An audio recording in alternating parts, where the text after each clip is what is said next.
Hi everyone, today I am barefaced in the bathroom because I'm going to be reviewing for you the Holifrog Solar Mineral SPF 30. I'm going to share some information about the product, apply it to my skin, see how makeup layers on top before sharing my final thoughts. So if that's something you'd like to see, then just keep on watching. So as I said in the intro, this is a mineral sunscreen.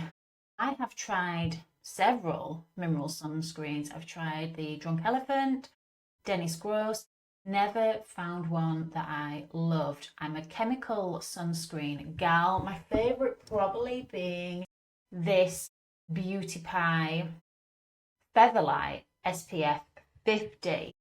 I much prefer the finish of a chemical sunscreen to a mineral one in my experience thus far. So chemical sunscreens are absorbed into the skin, whereas physical sunscreens sit on top of the skin, and that's how they block the sun's rays. Some studies have shown that the chemicals from the chemical SPFs can be detected in the bloodstream. Now, there's been no findings that any problems have come from these chemicals in the bloodstream, but a lot of people think, why risk getting chemicals in the bloodstream if we don't have to use a mineral SPF to be safe? So I can get on board with that line of thought, I guess. The only problem is the finish. I find the mineral ones pale, ball up. I love the finish of the chemical SPFs that become one with the skin. So I'm going to be struggling to ditch the chemical SPF until I can find a physical one that doesn't leave a white cast, cause pilling, all the kind of problems people have with mineral SPFs. I've heard Beauty Pie have just launched a mineral SPF. They don't usually launch something unless it's good. So if you've tried that one, please let me know in the comments. But today I'm going to be giving this one a try. This is the Daily Mineral Broad Spectrum SPF sunscreen. It's huge. You get 60 millilitres for £31 off $36, which I think is a really fair price considering most SPFs.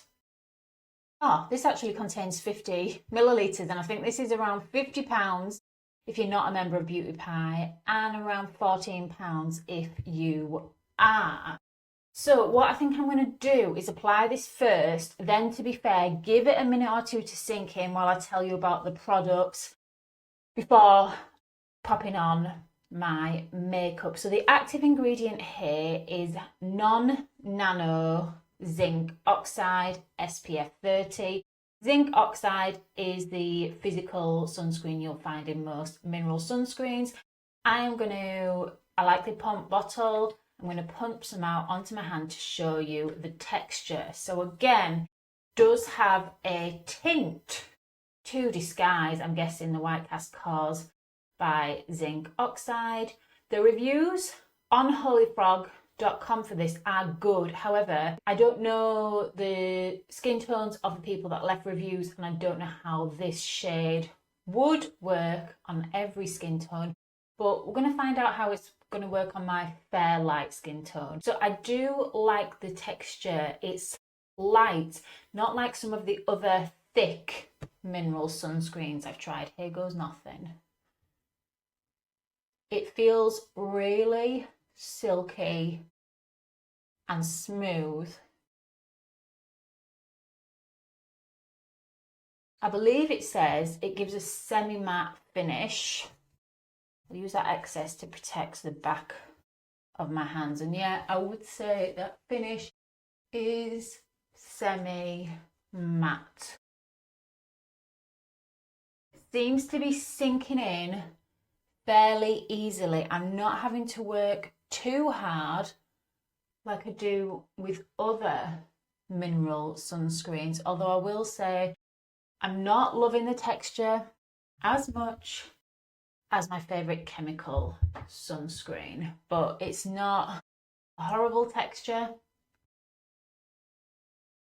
Okay, this is how it's looking on the skin after initial application. Looking quite dewy, really. Okay, Feels a little bit tacky, but again, I don't have a huge problem. So far, so okay. So this has a 4-star rating from 4 reviews, almost 4.5 stars on the Holifrog website. It is vegan, cruelty-free, silicone and fragrance-free, and it is non-nano zinc oxide. It claims to be non-greasy, I guess. Sheer, yes. No white cast. I don't see a white cast at this time.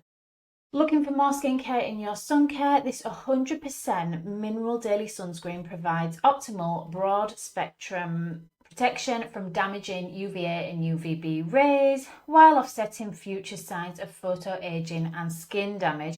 Lightweight and non-greasy, Sola's powerful combination of barrier supporting hydrators, defensive antioxidants, and skin softening oils enhance skin's natural radiance. I do think it's enhanced me a little with a sheer semi-matte finish and zero white cast or residue.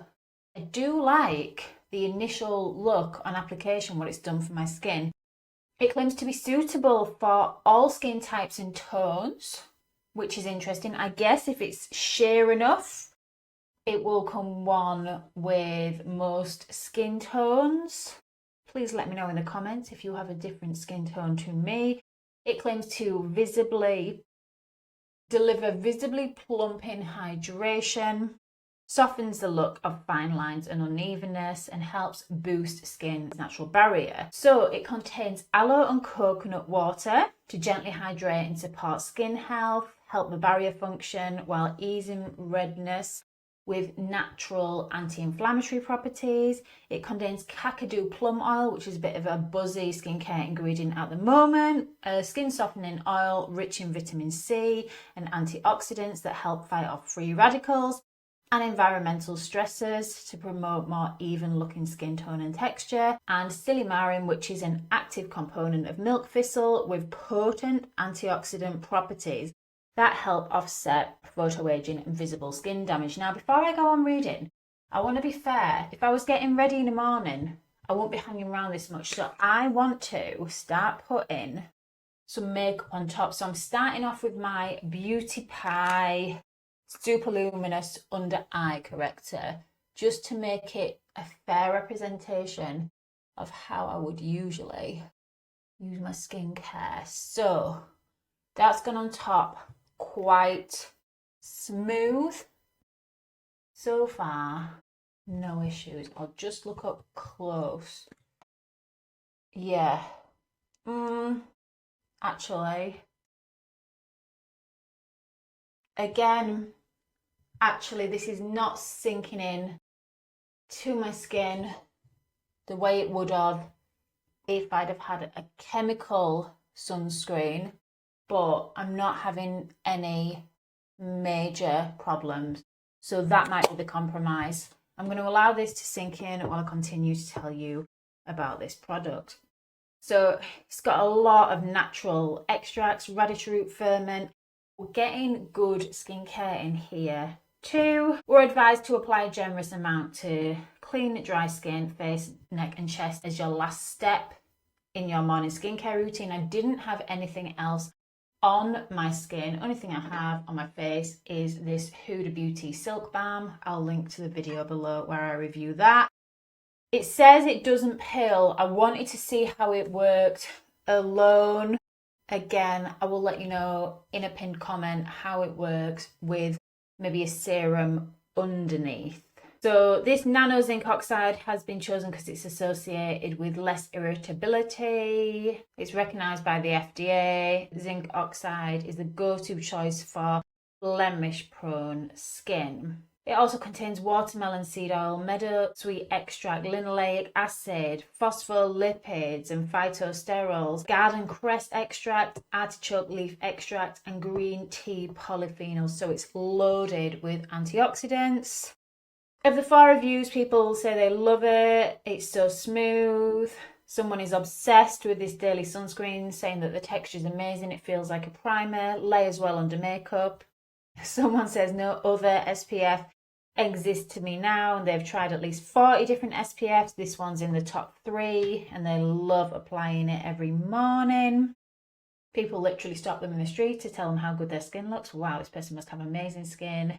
And then someone says it's a lot of potential in this sunscreen. Definitely non-orangey on light skin tones, I would agree. Doesn't have a typical sunscreen scent.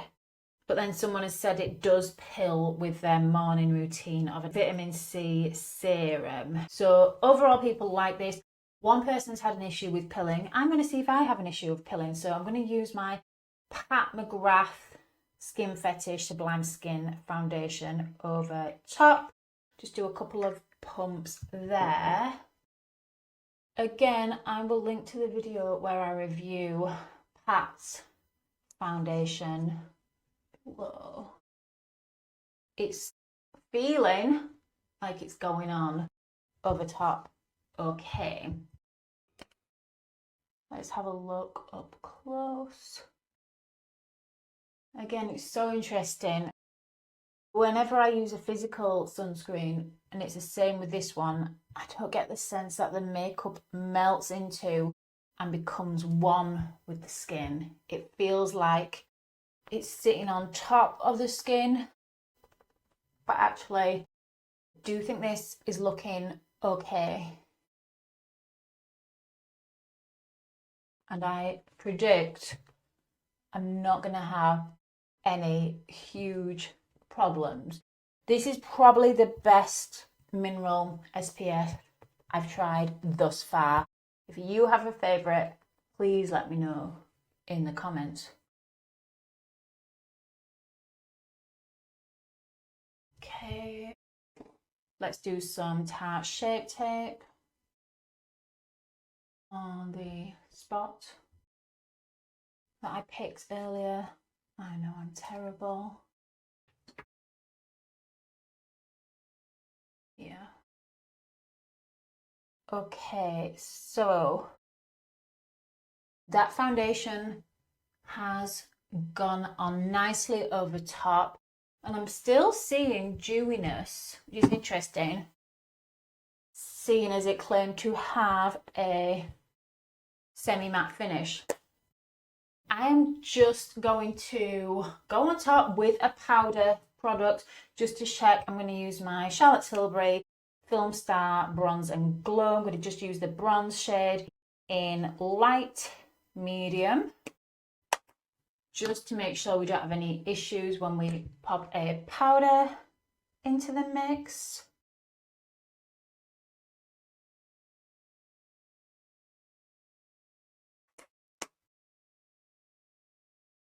Okay. Okay, beautiful. I think my skin's looking smooth.